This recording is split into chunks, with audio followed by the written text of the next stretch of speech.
chaud par ici. C'est joli. Bonsoir mes petits croque-mitaines. Bienvenue sur ma chaîne YouTube, j'espère que le contenu vous plaira. Je suis une grande fan de tout ce qui est vidéo, genre true crime, histoire vraie de crime. Merci pour la traduction. Histoire vraie et flippante, que j'en écoute même pour m'endormir. Ne me demandez pas pourquoi. J'ai été vous chercher 4 histoires vraies et flippantes. Ces histoires m'ont été racontées par des proches, elles sont authentiques. Et ce qui est encore plus flippant, c'est que les 3 autres sont des histoires paranormales. Moi qui suis pas une adepte du creepypasta ou du paranormal, là ils m'ont quand même laissé sur le cul. On y va tout de suite, l'intro et here we go.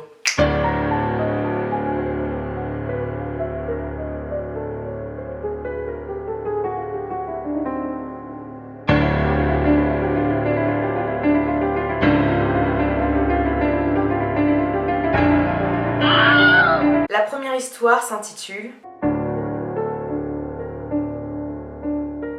Quand mon meilleur ami me l'a annoncé, j'étais en mode oh my god.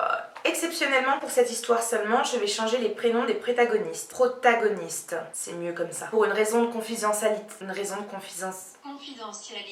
Pour une raison de confidentialité. Aurore a 20 ans, elle est en licence et elle a été invitée à une soirée chez Lucie. Lucie, faut savoir qu'elle habite à 1 heure de chez Aurore. Elle est dans la Cambrousse essonnienne et du coup, forcément, va falloir qu'elle prenne la voiture pour y aller. Aurore, qui est très studieuse, décide d'abord de finir tout son travail pour être sûre de passer une super soirée. Ce qu'elle veut, c'est se vider la tête. Et si elle n'a pas fini son travail avant, ça va être la merde. Elle finit, elle prend sa voiture et elle roule une bonne vingtaine de minutes avant de se dire, pour le retour, vaudrait mieux que je prenne de l'essence. Elle s'arrête à une station essence, elle rentre dedans, il y a un caissier, elle paye l'essence, elle ressort et elle rentre dans sa voiture. Elle a remarqué seulement un détail, elle n'était pas seule à la station, il y avait un autre homme avec elle qui avait une voiture et qui était aussi en train de prendre de l'essence. Elle prend la voie rapide et pour le moment, il n'y a pas de souci. D'un coup, elle se rend compte qu'on lui fait des appels de phare et pas n'importe qui, c'est l'homme qui était à la station essence avec elle. Sur le moment, elle se dit qu'elle doit le gêner, donc elle fait tout pour le laisser un peu passer sur une voie rapide. Mais le mec ne démord pas, il continue de lui faire des appels de phare et des sortes de coucou depuis la voiture, en mode arrêtez-vous. Sauf que elle veut pas se mettre sur le bas-côté et parler avec un inconnu, surtout la nuit. Ce qu'il faut savoir, c'est qu'il fait déjà nuit parce qu'on est l'hiver et que tout simplement, comme actuellement, entre 16h30 et 18h, ça commence à... Je pense qu'il fait nuit vers 17h. C'est pas possible. Elle refuse de s'arrêter et elle est hyper flippée. Donc ce qu'elle fait, c'est qu'elle appelle sa pote Lucie. Elle lui dit directement « Meuf, je suis ultra flippée. Il y a un mec qui est à la station essence, il me suit depuis environ une bonne dizaine de minutes. Il me fait des appels de phare et je sais pas quoi faire. Est-ce que tu peux m'attendre devant ta maison avec des champs? Je vais me garer le plus rapidement et borderline possible. Je vais courir vers toi et je sais pas, genre fermer directement la porte derrière moi juste après. » Sa pote lui dit qu'il n'y a aucun souci, elle va même demander à des mecs un peu baraqués de la soirée d'être avec elle, histoire de faire flipper le mec s'il cherche la merde. Aurore reste quand même au téléphone avec Lucie jusqu'à ce qu'elle arrive devant chez elle. Comme elle l'a dit, elle se gare à la One Again Beast to Fly devant chez elle. Elle prend même pas le temps de fermer ses portières. Elle se met à courir à toute allure. Le mec derrière, il en démord pas, il a continué de la suivre et il est en train de se garer pour aller lui parler. Elle court de tout son souffle jusqu'à la porte. Sa pote Lucie est devant la maison et elle lui dit viens, vite, cours. Il y a les garçons qui sont derrière et qui font de même. Les garçons sont morts de rire nerveux. Lucie un petit peu, mais Aurore, elle est totalement flippée. Déjà, elle vient de faire le sprint de sa vie. Elle est recroquevillée derrière la porte et elle n'arrive pas à réaliser ce qui vient de se passer. Sauf que tout d'un coup, et oui, c'est l'homme en question qui frappe à la porte. Les gars n'arrivent pas à croire que le mec a l'aplomb de la suivre jusqu'à la soirée de sa pote. Du coup, eux, vénères, normal, ils réouvrent la porte et ils le font flipper en mode « Qu'est-ce que tu veux? T'es sérieux ?» Lucie prend Aurore dans ses bras, l'éloigne bien sûr de la porte, pendant que les mecs font un peu leur baroudeur. Le gars d'un coup est totalement essoufflé, on découvre un homme de taille moyenne. Je voulais juste m'assurer que votre ami allait bien. La Lucie qui l'entend dit « Je comprends pas, cassez-vous, vous êtes un stalker ?» Et lui répond « Non, je suis pas du tout un stalker, bien au contraire. Je suivais pas votre amie pour lui faire du mal, au contraire. J'étais à la station-service avec elle tout à l'heure quand j'ai vu un homme monter à l'arrière de sa voiture. » Vous comprenez ce qui s'est passé? Si Aurore n'avait pas été suivie par ce gentleman, aurait pu avoir de gros soucis. Quand tout le monde allait revérifier à la voiture s'il y avait cet homme en question et les traces, ils n'ont vu qu'une portière ouverte. Verrouillez toujours bien vos portes quand vous allez prendre de l'essence. Deuxième histoire.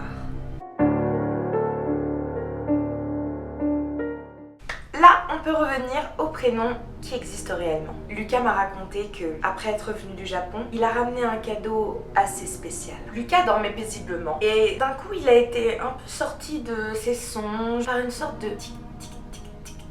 Sur le moment, il s'est dit, attends, qu'est-ce qui dans ma chambre peut faire ce genre de bruit? C'est quand même chelou. Et là, il a pensé à ça. Il s'est ramené un petit souvenir du Japon. Vous savez les chats qui font la patte comme ça? Qui l'imitent bien. Hein. D'un coup, il a reconnu le bruit et il s'est dit que c'était forcément ça. Sur le moment, il y avait quelque chose qui lui paraissait étrange et qui viendra par la suite. Mais pour le moment, Lucas a le premier réflexe, c'est de se lever rapidement, d'allumer la lumière et de chercher où est ce petit chat pour lui faire arrêter ce bruit. Ce qui est assez étrange puisque le petit chat qu'il avait ramené du Japon n'était plus à la même place qu'avant. Lucas est bien sûr d'avoir laissé ce chat en haut de son armoire face à lui. Cependant, au moment où il essaye de le récupérer, le chat est juste en dessous. Ok, là, vous comme moi, vous vous dites, bon, le chat est juste tombé, quoi, un truc comme ça. C'est bizarre de tube. Bon, après, ce serait bizarre qu'un esprit s'amuse à faire tous les étages d'une commode ou d'une armoire, mais bon. Après, les esprits font ce qu'ils veulent. Il se dit qu'il y a forcément de l'énergie ou un truc comme ça qui est resté dedans. Mais ce qui est bizarre, c'est que ce chat fonctionne à l'énergie solaire. Donc, comment dans le noir, avec pour seule lumière une lumière artificielle, le chat pourrait-il faire du bruit? Défaut de mécanique on ne le saura jamais. Mais ce n'est pas fini! Non. Malheureusement. La prochaine nuit, Lucas réentend les tic-tic-tic-tic-tic. Et ce qu'il décide de faire, c'est juste de laisser tomber et d'essayer de continuer à dormir. Ce qu'il arrive à faire. Sauf qu'un autre soir, ce n'est pas un tic-tic-tic qui va le réveiller en sursaut. Cette fois-ci, ça va être un bruit lourd, comme quelqu'un qui tombe au sol. Là, pris de frayeur, il saute hors du lit, allume directement la lumière et ne voit rien. Ce qui est assez marrant, c'est que Lucas me dit qu'il a sauté tel un gymnaste effrayé. C'est assez amusant d'imaginer ça. Quand je vous ai dit qu'il n'avait rien trouvé, il a toujours trouvé quelque chose qui n'était toujours pas à la même place à laquelle il l'avait laissé. Le petit chat en question. Comment? Pourquoi? Il avait descendu les étages de l'armoire pour se retrouver en dessous. Je vous épargne tous les moments où Lucas essaye d'analyser le petit chat, de comprendre, il recommence d'autres nuits et c'est toujours les mêmes histoires. Il entend des bruits étranges, tic tic tic tic, tic machin, et à chaque fois qu'il se réveille, le chat non seulement ne bouge plus, mais en plus a changé de place et les bruits ont totalement disparu. Peut-être que cette histoire pour le moment vous laisse un peu perplexe. Ne serait-ce pas ce jeune homme qui imagine beaucoup de choses et qui, à une chose près, finalement, a tout simplement acheté un petit robot déficient, en quelque sorte? Si seulement. Lucas a un ami qui sent les choses. Vous savez, ce genre d'ami, si on lui propose de jouer à un Ouija, il va te dire non. Cet ami qui sent les phénomènes paranormaux. Lucas se dit que pour ne pas passer pour un fou et pour être sûr de ce qu'il avance, il va tout simplement l'inviter, mais sans lui dire exactement pourquoi. Après tout, c'est un bon ami, il peut juste l'inviter pour boire un verre. Il l'invite à la maison et lui dit de venir dans sa chambre. Et c'est à partir de là que notre histoire devient très étrange et qu'on pourrait se demander, est-ce que Lucas ne serait pas passé à côté de quelque chose? Cet ami rentre dans sa chambre et lui dit qu'il va pas pouvoir y rester. Lucas est assez surpris. L'ami lui dit qu'il sent une présence bizarre qu'il n'y avait pas dans les autres pièces de sa maison. Sur le moment, Lucas se demande s'il exagère pas un peu, mais il ne l'a pas fait venir pour rien. L'ami s'avance dans sa chambre et Lucas lui demande s'il y aurait un coin dans sa chambre où par hasard il sentirait une force émaner plus qu'une autre, un coin ou un objet. Vous le venez venir, vous le voyez venir, c'est mieux. L'ami de Lucas s'approche et montre le petit chat du doigt. Lucas l'avait mis en évidence, mais dans un autre coin de la pièce. Cet ami a préféré sincèrement sortir de cette chambre en précisant à Lucas qu'il sentait réellement qu'il n'était pas le bienvenu. Troisième histoire. Nous sommes à nouveau sur des faits paranormaux. On a commencé doucement avec l'histoire du chat et Lucas. Là, vous allez voir qu'on commence à être sur du plus lourd. Tatiana est avec son copain de l'époque. Ils sont dans une maison qui se trouve à Palaiseau, oui, encore dans le 91, décidément il s'en passe des choses là-bas. En train de plus ou moins fêter la Saint-Valentin, le 14 février au soir. Bon, on va dire qu'il y avait plutôt de la tension entre eux, c'est-à-dire qu'elle attendait beaucoup de choses de la part de ce futur ex, et que lui n'était pas le plus romantique des garçons. Ça n'a rien à voir avec notre histoire, c'est juste du commérage. Tatiana me raconte qu'elle est en train de passer un bon moment avec son copain quand tout d'un coup ils entendent le bruit d'une assiette qui s'éclate au sol. Choqués et surpris, ils comprennent pas ce qui vient d'arriver, ils essayent de se dire quelle assiette a pu tomber, Et surtout, le fracas a été extrêmement violent. Le bruit du fracas, vous avez compris. Il faut savoir que dans ce coin, dans cette ville, il y a eu pas mal à l'époque de cambriolages. Et donc forcément, ça rassure pas très bien Tatiana et son copain. Vous savez le défaut que les héros dans les films d'horreur ont tendance à faire, c'est-à-dire aller vers le bruit, se rendant finalement d'eux-mêmes dans le piège qui se referme. C'est un peu ce qu'ont fait Tatiana et son copain. Elle me dit elle-même, qu'est-ce qu'on est débile. Non, elle dit qu'ils sont des gros cons. On a tous vu ça dans les films d'horreur, mais on l'a fait quand même, un réflexe humain. Elle et son copain prendront la décision de suivre le bruit qui venait de la cave. Du sous-sol. Moi, tout de suite, le côté dark, toujours plus. Ils s'y rendent, mais ils ne découvrent aucune assiette éclatée au sol et surtout rien. Aucune présence, aucune personne, aucune trace d'une ancienne présence, rien, nada. Tout est calme. Ils décident de remonter tout simplement à l'étage et de continuer à passer du bon temps ensemble. Au moment où ils remontent, ils entendent un gros BOUM! Et là, les amis, mes chers spectateurs, mes chers petits croque-mitaines, un jeu du chat et de la souris du paranormal se déclare. Au moment où ils remontent, ils entendent un boom. Ils décident de monter à toute allure pour suivre le bruit. C'est sans doute un cambrioleur. Au moment où ils sont descendus, il est monté, donc ils vont le choper. Il y en a qui ont de l'adrénaline. T'arrives en haut quand tout d'un coup, le bruit est en bas. C'est une blague. Toujours des booms, toujours des bruits d'assiettes qui cassent. Très courageux ou inconscient de leur part, ils continuent de jouer au chat et à la souris. Quand ils sont en bas, c'est un boom en haut. Et quand ils sont en haut, c'est un boom en bas. Ce qui devient effrayant, plus de ces bruits et de cette chasse à la souris traumatisante, c'est que Tatiana se met à entendre un bruit de musique. Mais pas n'importe quelle musique. Une musique qui viendrait des tréfonds de l'enfer. Quelque chose de très sombre, de très glauque, très enfoui, comme un orchestre étouffé, pendant 3 bonnes secondes. Évidemment, ils sont devenus livides. Bon, moi je me serais fait caca dessus. Il faut savoir que notre chère Tatiana est une experte du paranormal. Documentaire, vidéo YouTube, film, c'est une professionnelle. Est-ce que cela justement ne lui serait pas monté à la tête?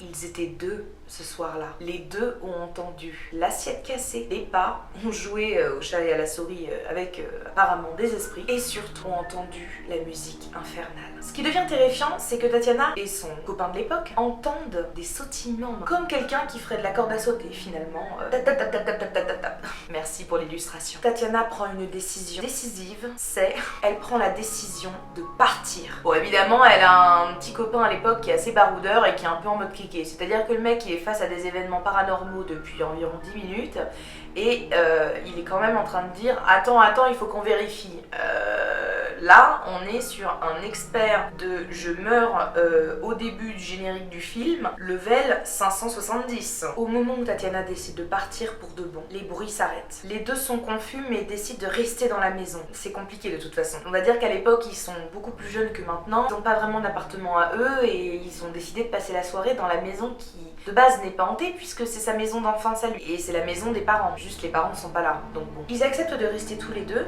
Surtout Tatiana accepte de rester malgré ce qu'elle vient de vivre, qui peut être assez traumatisant, ça c'est clair. Ils décident d'aller dormir tous les 2. Mais quelque chose de lourd s'installe dans la pièce. Tatiana a du mal à dormir. Son petit copain lui dira que lui aussi par la suite. On ne voit rien dans la chambre puisque la lumière est éteinte, mais vu que les volets ne sont pas fermés, on peut quand même apercevoir un peu la pénombre. C'est-à-dire que ce n'est pas totalement noir. On voit toujours à cause des lumières de la ville ce qui se passe un peu dans la pièce. Et bien là c'est le cas. Il faut savoir que les lumières étaient éteintes non pas par envie, mais parce que son petit copain l'avait rassuré. Tatiana lui faisant confiance et face au scepticisme de son copain, alors qu'ils venaient tous les 2 de vivre cache-cache assez audacieux, elle décide de lui faire confiance et de s'endormir dans ses bras. Quelle erreur!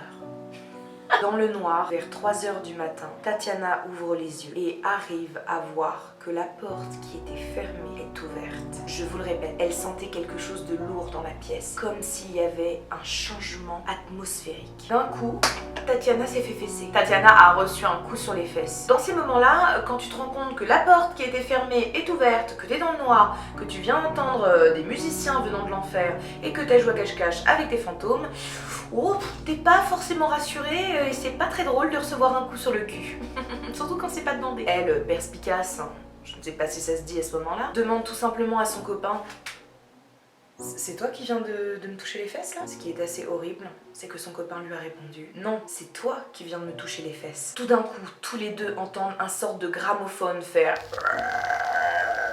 Je ne sais pas du tout imiter les gramophones, donc bruit de gramophone, une femme qui hurle. pas vraiment un screamer, c'est une voix qui... Ah, mais attendez, l'anglais screamer. Après ce cri, impossible de parler. Plus personne ne s'échange de mots. Les deux sont pétrifiés, traumatisés. Pris de fatigue, de vertige, peut-être qu'ils se sont évanouis, ils ne savent plus. Mais ils se réveillent, vivants heureusement, sans plus aucun bruit. Le lendemain matin, tous les deux en discuteront pendant des jours, des jours, des jours, des semaines, des mois, à leurs amis, à leur famille. Et aujourd'hui à moi, 3 ans à reparler de cette histoire. 3 ans et finalement toute une vie à être traumatisée par cette nuit-là.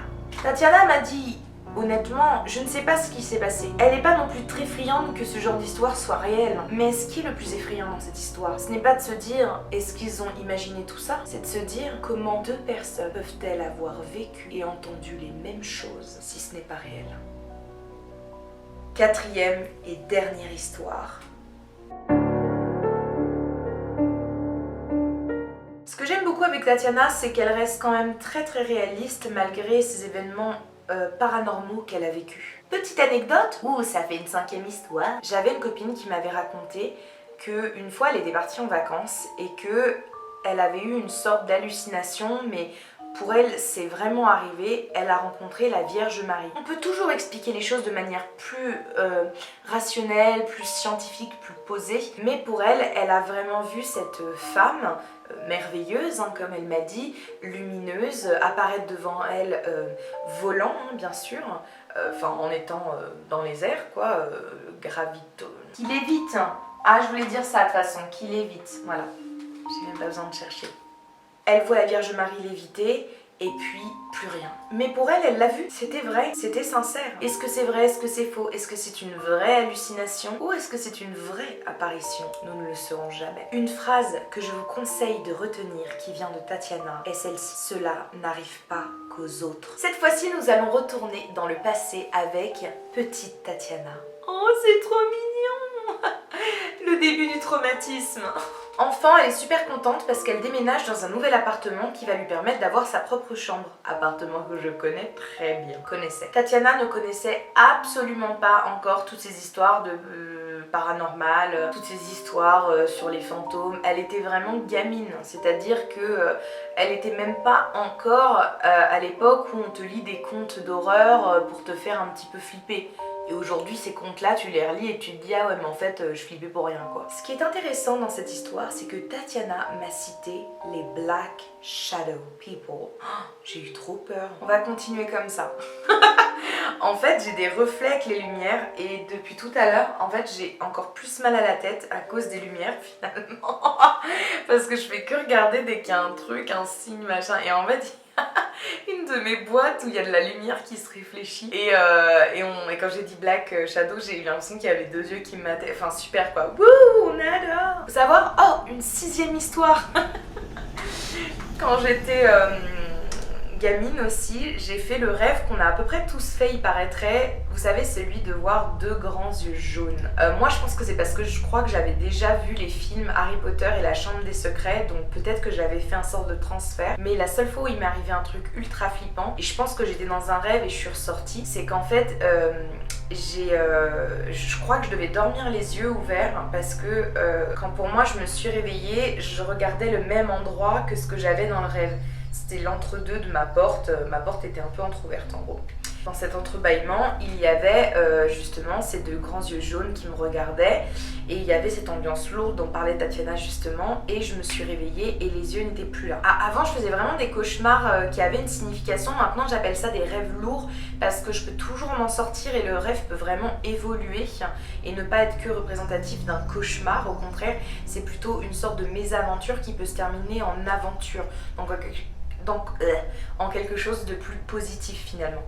Et donc j'étais dans ma salle de bain à l'époque et dans la salle de bain je me retrouvais avec ces lumières orange, donc un peu tamisées finalement, et donc tout était noir autour de moi. Et dans ce rêve c'était extrêmement noir, c'est à dire que je voyais même pas, avant je pouvais distinguer bien sûr mon salon, le couloir, les 2 chambres sur le côté et même les toilettes, Mais là, je pouvais plus rien distinguer du tout en fait. Et c'était très effrayant pour moi parce que pareil, je sentais, c'était très flou, enfin il y avait quelque chose qui à tout moment pouvait sortir de la pénombre finalement. Parce que c'est ça ma peur, c'est la peur de l'inconnu, du noir. Le noir, c'est pas d'être dans le noir qui est effrayant, c'est de se dire qu'il peut y avoir un prédateur. Et je me souviens que j'appelais ma mère, je faisais maman, maman, maman, parce que je me souvenais que des fois, je pouvais parler en fait quand je dormais. Mais c'était très rare, fallait vraiment que je le veuille quoi. Parce qu'à chaque fois que je faisais des cauchemars et que j'appelais ma mère, elle m'entendait. Et donc je faisais maman, maman. Et pour moi, je hurlais, je me déchirais la gorge. Et je me suis réveillée. J'étais trop contente de m'être réveillée parce que je sentais que j'étais dans un rêve, un cauchemar du coup. Et d'un coup, j'ai entendu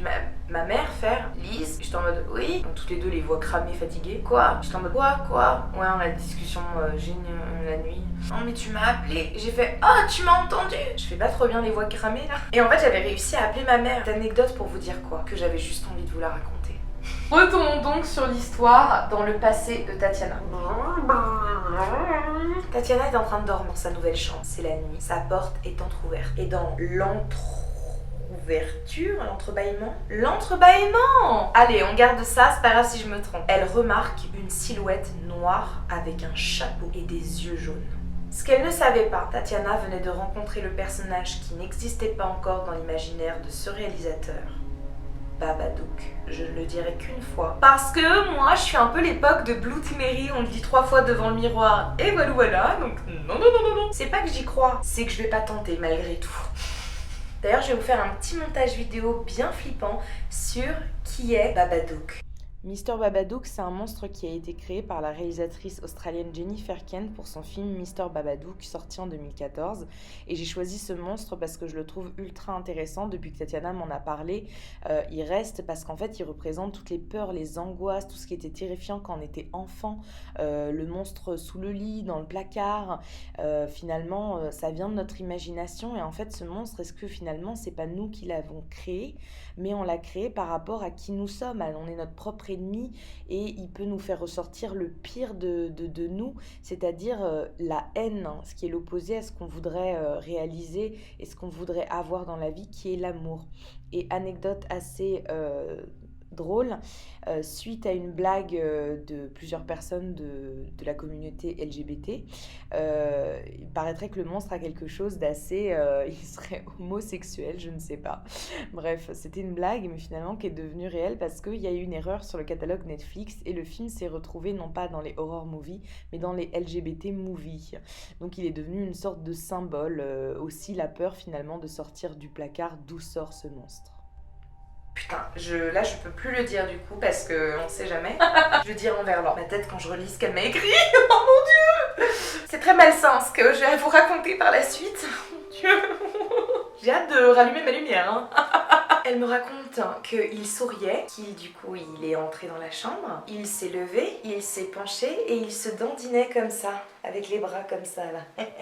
Putain, attends, j'ai exceptionnellement, je vais vous lire ce qu'elle m'a écrit parce que c'est waouh. Il souriait, c'était malsain. Il m'a regardé, il a levé les bras, il se penchait et il dandinait. J'étais pétrifiée de peur. J'entendais des...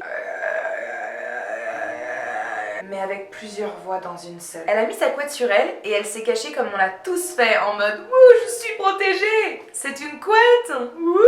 Et finalement, le rapport à la couette et toutes ces histoires, est-ce que ça ne nous prouve pas une fois de plus que notre pire ennemi, c'est nous-mêmes? Merci Lise. Bref, pareil que l'histoire précédente, elle se demande si elle s'est endormie de fatigue ou si elle s'est évanouie. Les deux sont plausibles. Elle me raconte que par la suite, elle en a parlé à sa grande sœur qui du coup était un peu en mode choquée parce que elle lui a dit en fait j'ai un truc à te dire. Elle a pas vécu la même chose mais elle avait l'impression de sentir que toutes les deux partageaient un peu le même délire de se sentir seule avec des événements tout à fait inexplicables. Ou explicable mais avec des psychologies de 15 ans et on n'a pas le temps. En gros sa sœur, elle a vécu une autre forme d'événement paranormal. Dès qu'elle se levait pour aller faire pipi, elle entendait une sorte de radio crispante. Vous savez ceux qui ont vu Silent Hill, quelle radio on parle? Radio là, parce qu'on sait tout ce que ça veut dire. Bah là c'était pareil. Sauf qu'en plus le film n'existait pas non plus. Ça serait intéressant de faire une vidéo qui revienne justement sur tous ces bruits qui nous sont similaires, qui nous rappellent des choses, qui nous font peur, et qui viendrait en fait depuis plus longtemps que les films où on croit que ça vient. Vous voyez ce que je veux dire? Bref, la peur depuis la nuit des temps. En plus de cette radio fantomatique, sa sœur entendait des bonjours et des bonsoirs continuellement, ce qui effectivement peut être très flippant. Ça m'arrive souvent d'entendre des bonjour, bonsoir et qu'il n'y ait personne. Ah, le cerveau humain. Après, il y en a, ce sont de vraies histoires terrifiantes et paranormales. Moi, je me dis que tout est possible, mais il y a des fois, c'est des réflexes de notre cerveau et moi, je sais que quand j'entends...